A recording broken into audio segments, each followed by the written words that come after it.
পিরিতি পিরিতি পিরিতি পিরিতি পিরিতি রীতি নীতি শেখাও সজনী গো, পিরিতি আজও শিখলাম না সজনী গো, পিরিতি আজও শিখলাম না। হ্যালো দর্শক, সবাইকে স্বাগতম আমাদের আজকের এই পর্ব। আজকে আমরা এমন একজন ব্যক্তির সম্পর্কে কথা বলবো যে কিনা তার নিজের অসাধারণ প্রতিভা দিয়ে সবার মন জয় করে নিয়েছে। সেই ব্যক্তিটি আর কেউ নয়, আমাদের সবার পরিচিত মার্ক জুকরাসেল। অনেকে তাকে ব্যাচেলর পয়েন্ট নাটকের পাশাওয়াই হিসেবে চিনে থাকে, আবার অনেকেই তাকে একজন অভিনেতা হিসেবেও চিনে থাকে। কিন্তু মার্ক জুকরাসেল শুধু একজন অভিনেতা নয়, তিনি একজন কবি, গীতিকার ও মডেল। আজকে আমরা মার্ক জুকরাসেলের অভিনয় নিয়ে কথা বলব, তার রচিত তুমুল জনপ্রিয় 10টি গান নিয়ে আলোচনা করব, যে গানগুলো হয়তো আপনি এর আগেও শুনেছেন কিন্তু জানেন না এই গানগুলো কার লেখা। তাহলে চলুন দেখে আসি মার্ক জুকরাসেলের লেখা 10টি জনপ্রিয় গান।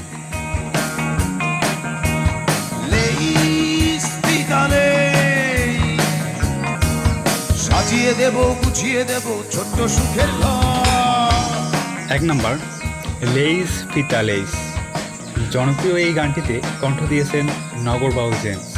1998 সালে লেইস ফিতা লেইস অ্যালবামের টাইটেল এই গানটির গীতিকার মার্ক জুকরাসেল।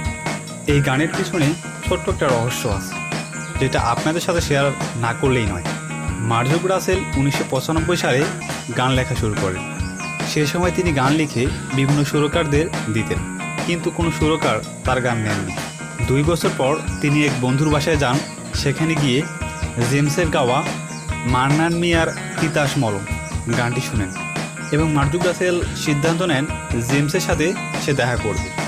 মার্ক জুকরাসেল যে গানগুলো লিখে সেই গানগুলো জেমসের কণ্ঠে অসাধারণভাবে মানাবে এবং ফুটে উঠবে। সে চিন্তাভাবনা করে মার্ক জুকরাসেল শুরু করলো জেমসের খোঁজ।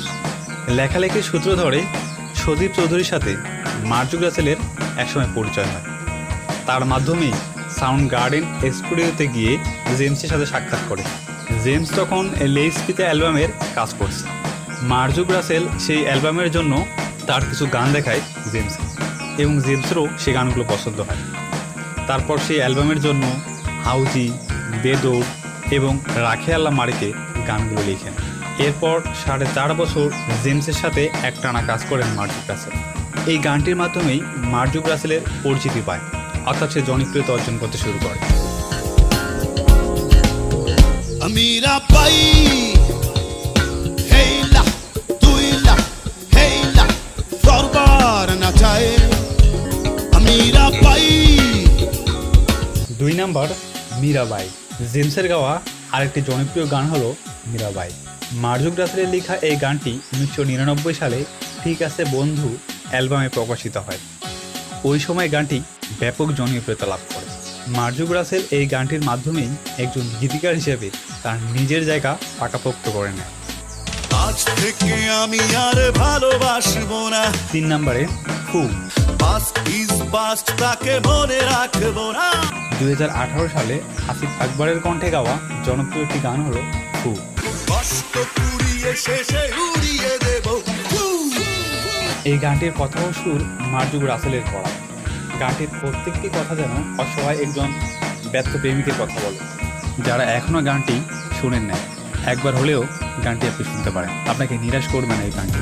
তোমার চোখে দেখলে বন্ধু আকাশের নীল ভালো লাগে না।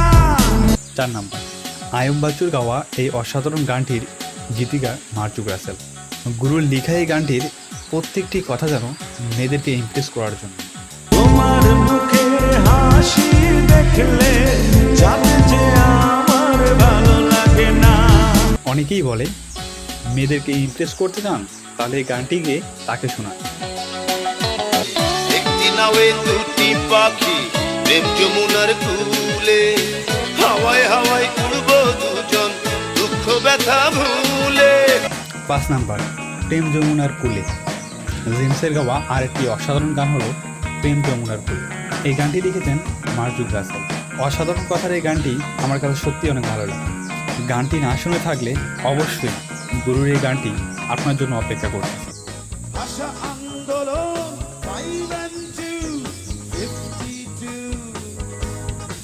6 নম্বর হাউজি।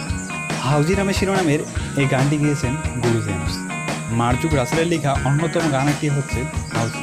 এই গানটির কথাগুলো অনেকেই হয়তো বুঝতে পারবেন না গানের মাধ্যমে কি মেসেজ দেওয়া হয়েছে, কিন্তু যারা এই গানটি বুঝে এবং এই গানের প্রত্যেকটি কথার অর্থ বুঝে তাদের কাছে এই গানটি মাস্ট ওয়াচ।